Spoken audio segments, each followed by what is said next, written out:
നമസ്കാരം. മലയാളി വാർത്ത ഇൻസൈഡിലേക്ക് സ്വാഗതം. മാസപ്പടി കേസിൽ ഇന്നലെ വീണ വിജയന്റെ ചോദ്യം ചെയ്യൽ നീണ്ട 8 മണിക്കൂറുകൾ. ചോദ്യം ചെയ്യലിനൊടുവിൽ വീണ ED ഓഫീസിൽ നിന്ന് മടങ്ങി.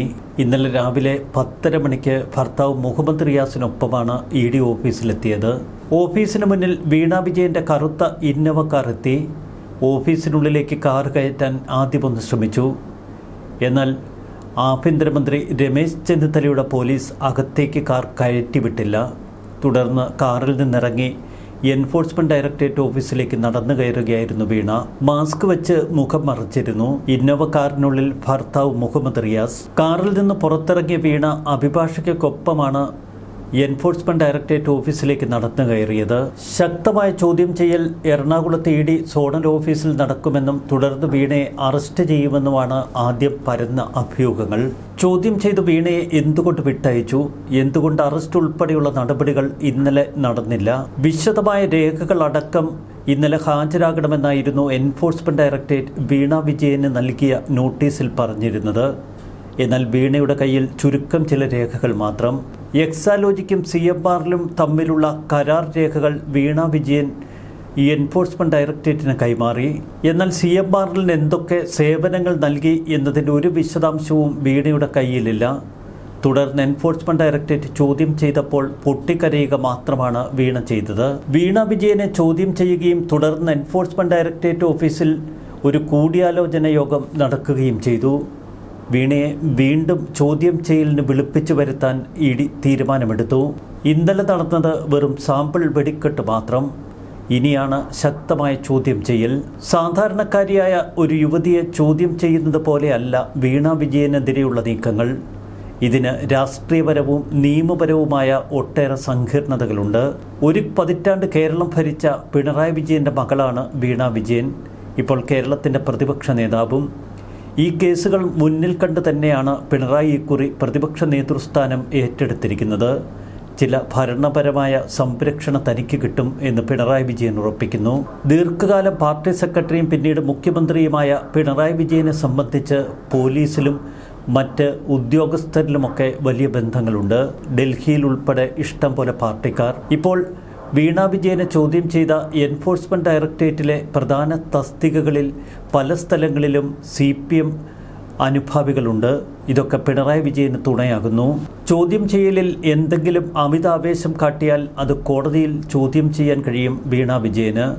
മറുവശത്ത് സൂക്ഷ്മതയോടെ തെളിവുകൾ കൂട്ടിയിണക്കി യാതൊരുവിധ ലൂപ്പ് ഹോളുമില്ലാത്ത വിധത്തിൽ വേണം വീണ വിജയനെ പൂട്ടാൻ.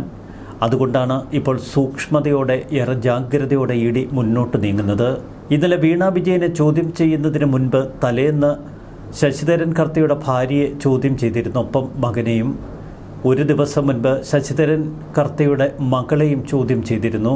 വീണ വിജയനിലേക്കുള്ള കൃത്യമായ റൂട്ട് തെളിക്കുകയായിരുന്നു എൻഫോഴ്സ്മെന്റ് ഡയറക്ടറേറ്റ്. നിർണായകമായ പല തെളിവുകളും ഇതിനകം മായ്ക്കപ്പെട്ടു. ഏറെ സ്വാധീനമുള്ള വ്യക്തികളാണ് പ്രതിപ്പട്ടികയിലുള്ളത്. അവരെ സഹായിക്കാൻ കേരളത്തിൽ ഏറ്റവും സ്വാധീന ശക്തിയുള്ളവരും ഇറങ്ങിത്തിരിക്കും. കോൺഗ്രസിനെ സംബന്ധിച്ച് UDFനെ സംബന്ധിച്ച് ഈ കേസിൽ വലിയ താല്പര്യമൊന്നും ഉണ്ടാകില്ല. കാരണം ഭരണം മാറി അവരുടെ കൈകളിലെത്തി. ശശിധരൻ കർത്തയുടെ ഡയറിയിലുള്ളത് 182 കോടിയുടെ കണക്കുകൾ. ഈ കോടിയിൽ പലതും എല്ലാ രാഷ്ട്രീയ നേതാക്കളുടെയും പോക്കറ്റിൽ ചെന്നിട്ടുണ്ട്. വീണ വിജയൻ കുരുങ്ങുകയും അറസ്റ്റിലാവുകയും ചെയ്താൽ എൻഫോഴ്സ്മെന്റ് ഡയറക്ടറേറ്റ് വീണ്ടും തങ്ങളുടെ അന്വേഷണം തുടരും.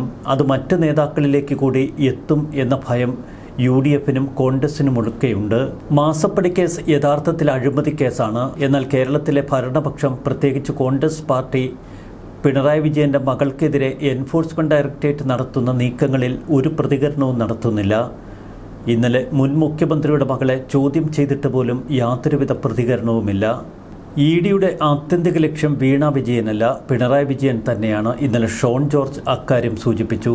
CMRൽ എക്സാലോജി കേസിൽ വീണയെ ചോദ്യം ചെയ്ത് അവസാനിപ്പിക്കാനല്ല നിയമ പോരാട്ടം ആരംഭിച്ചത്. SFIOയുടെ കൈവശമുള്ള രേഖകൾ ഇനിയും എൻഫോഴ്സ്മെന്റ് ഡയറക്ടറേറ്റിന്റെ കയ്യിലെത്തിയില്ല എന്നാണ് ഷോൺ പറയുന്നത്. കേവലം ഒരു ചോദ്യം ചെയ്യലിൽ ഈ കേസ് അവസാനിക്കില്ല. ഇതിലെ പ്രധാന പ്രതി പിണറായി വിജയനാണ്. പണം കൈപ്പറ്റിയവരുടെ പട്ടിക പരിശോധിച്ചാൽ മറ്റാരും നാട്ടിലില്ലാത്ത അവസ്ഥയാണെന്നും ഷോൺ പരിഹസിച്ചു. എൻഫോഴ്സ്മെന്റ് ഡയറക്ടറേറ്റും ഇപ്പോൾ നീങ്ങുന്നത് സൂക്ഷ്മതയോടെ. പിണറായി വിജയൻ ഇന്ന് ആത്യന്തിക ലക്ഷ്യത്തിലേക്കാണ് അവരുടെ കണ്ണ്. അതുകൊണ്ട് തന്നെ തിടുക്കം കൂട്ടി വീണ വിജയനെ അറസ്റ്റ് ചെയ്ത് ഒരു രാഷ്ട്രീയ വിവാദമുണ്ടാക്കാൻ അവർ താൽപ്പര്യപ്പെടുന്നില്ല. പഴുതടച്ച നീക്കങ്ങളിലൂടെയാണ് ED പ്രധാന പ്രതിയെ തേടി മുന്നോട്ട് നീങ്ങുന്നതെന്ന് വ്യക്തം. വീണ വിജയനും CMRലുമായി ബന്ധപ്പെട്ട ദുബായ് കേന്ദ്രീകരിച്ചുള്ള ചില ബാങ്ക് ഇടപാടുകളെക്കുറിച്ച് നേരത്തെ തന്നെ ചില റിപ്പോർട്ടുകൾ പുറത്തു വന്നിരുന്നു. അന്ന് UAE ബാങ്ക് ഇടപാടുകളുമായി ബന്ധപ്പെട്ട അന്വേഷണം അട്ടിമറിച്ചതിന് പിന്നിൽ ഒരു പ്രമുഖ പ്രവാസി വ്യവസായിയുടെ പങ്കും നേരത്തെ തന്നെ റിപ്പോർട്ടുകളിലുണ്ടായിരുന്നു. ഇപ്പോൾ ഇതാ വീണ വിജയനെ ചോദ്യം ചെയ്തതിന് പിന്നാലെ എൻഫോഴ്സ്മെന്റ് ഡയറക്ടറേറ്റ് ഏറ്റവും പ്രധാനമായി തിരയുന്നത് എന്ത് എന്ന് വ്യക്തമാകുന്നു. പിണറായി വിജയന്റെ മകൾ വീണ വിജയന് വിദേശ ബാങ്ക് അക്കൗണ്ടുകളിലെ പണമിടപാടുകളെക്കുറിച്ചുള്ള വിവരങ്ങൾ ആരായുകയാണ് EDയുടെ മുഖ്യ ലക്ഷ്യം. ഇത് സംബന്ധിച്ച ചോദ്യങ്ങൾക്ക് വ്യക്തമായ ഉത്തരം വീണ നൽകിയിട്ടില്ല. വീണയുടെ ഉടമസ്ഥതയിലുള്ള അബുദാബിയിലെ ബാങ്ക് അക്കൗണ്ടുകൾ മുൻപ് തന്നെ ക്ലോസ് ചെയ്തിരുന്നു. ആ ബാങ്ക് ഇടപാടുകളുമായി ബന്ധപ്പെട്ട ഡേറ്റ മുഴുവൻ ബാങ്കുകൾ തന്നെ തങ്ങളുടെ ഡേറ്റയിൽ നിന്ന് ഇറേസ് ചെയ്ത നിലയിലാണ്. വിദേശ ബാങ്ക് അക്കൗണ്ടുകളിലെ ഈ സുപ്രധാന വിവരങ്ങൾ മറച്ചുവെച്ചതിന് കേസിൽ വീണയ്ക്ക് കടുത്ത നിയമക്കുരുക്ക് കാത്തിരിക്കുന്നു. ഒരു ഇന്ത്യൻ പൗരന് വിദേശത്ത് അക്കൗണ്ട് തുറക്കണമെങ്കിൽ റിസർവ് ബാങ്ക് അതീവ കടുപ്പമേറിയ വ്യവസ്ഥകളാണ് ഉൾപ്പെടുത്തിയിരിക്കുന്നത്.